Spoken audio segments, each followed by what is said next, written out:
جائے آخر کوئی آباد ہر سو شکستہ ہے پہلو اکیلی ہے زہرا. بسم اللہ الرحمن الرحیم. مدارس امامیہ پاکستان کے آفیشیل یوٹیوب چینل کے معروف پروگرام ہمارے مکتب میں میں ہوں آپ کا ہوسٹ سید علی مہدی. ناظرین کرام السلام علیکم. ناظرین کرام آج کے ہمارے اس پروگرام کا ٹاپک ہے جناب سیدہ سلام اللہ علیہا. ناظرین کرام آج کے اس پروگرام میں ہم نے دو اپنے مہمانوں کو زحمت دی ہے. اب ہم چلتے ہیں اپنے تیسرے سوال کی جانب اور اس سوال کا جواب جانیں گے قم میں موجود مولانا حیدر علی جعفری صاحب سے. قبلہ فرمائیے کہ مراجین عظام اور بزرگ علماء کا بی بی کی بارگاہ میں خصوصی احترام کیوں ہے، اس کی وجہ کیا ہے اور اس کی تاثیر کیا ہے تاکہ عام مومنین بھی اس سے استفادہ کر سکیں. جی بالکل، کہ ہم دیکھتے ہیں یہاں پہ علماء کی زندگی میں، سابقہ علماء میں اور موجودہ علماء کی زندگی میں بی بی سیدہ کی نسبت ایک خاص احترام، ایک خاص بی بی کے ساتھ انس لگاؤ اور ایک خاص ہم دیکھتے ہیں کہ وہ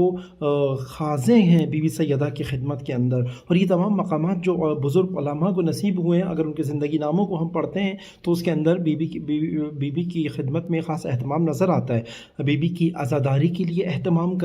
ہم دیکھتے ہیں ان علماء کی خدمت میں، جیسے ابھی آپ دیکھتے ہیں رہبر معظم انقلاب اسلامی ایام فاطمیہ کے اندر خاص اہتمام کرتے ہیں. کہ میں نے بزرگان سے یہ بات سنی بھی کہ رہبر معظم فرماتے ہیں کہ میں تو پورے سال کا رزق ایام فاطمیہ میں دریافت کرتا ہوں. اور ہم جانتے ہیں کہ ایسی شخصیت فقط رزق مادی مطلوب نہیں ہے، بلکہ وہ رزق معنوی اور وہ رزق آفاقی، یعنی وہی انقلاب اسلامی کے وہ اہداف، یعنی کہ جس کے ذریعے سے انقلاب جہانی کا مقدمہ بنانا ہے اور امت کو اس سمت لے کر جانا ہے، وہ رزق فاطمی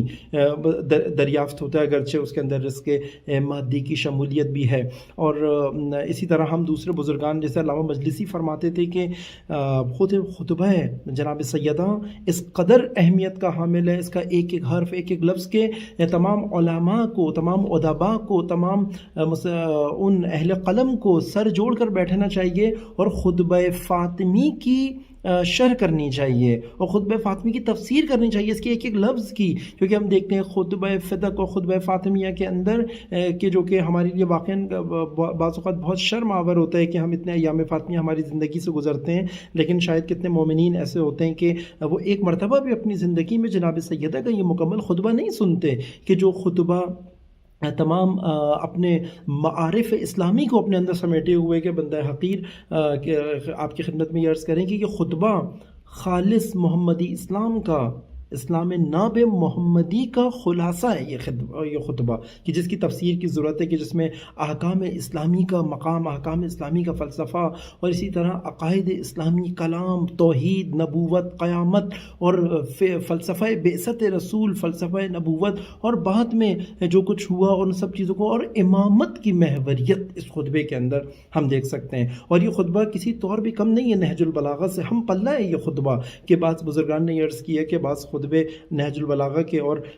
خطبہ فدق کے اندر اگر ہم دیکھیں خطبہ فاطمیہ کے اندر تو ہم دیکھتے ہیں کہ اس خطبے کی تفسیر ایک ہی ہے، الفاظ کے جوہر دکھائے گئے ہیں، اس کے اندر خطابت کے جوہر دکھائے گئے ہیں، لیکن ہم دیکھتے ہیں وہ مقصود، وہ مطلوب، وہ ہدف وہی ہے. اور جس اوج کے اوپر نہج البلاغہ ہے اسی اوج کے اوپر سیدہ دو عالم ہے کہ خود اپنے کلام کے اندر بھی ہم کف ہیں. ہم کہیں گے کہ خود امیر المومنین علیہ الصلوۃ والسلام کے بی بی کے فضائل میں سے پس علماء کی بہت زیادہ غیر معمولی آیت اللہ بہجت کی زندگی کے اندر ہم دیکھتے تھے. آیت اللہ بہجت کے اذکار میں سے وہ اذکار تھے، وہ تسبیح فاطمی کو اہمیت دینا، وہ جناب سیدہ کے ساتھ خاص توسل کرنا. اور جیسے یہاں بی بی معصومہ سلام اللہ علیہا کے مرقد میں جو کہ ایک حجاب ہے،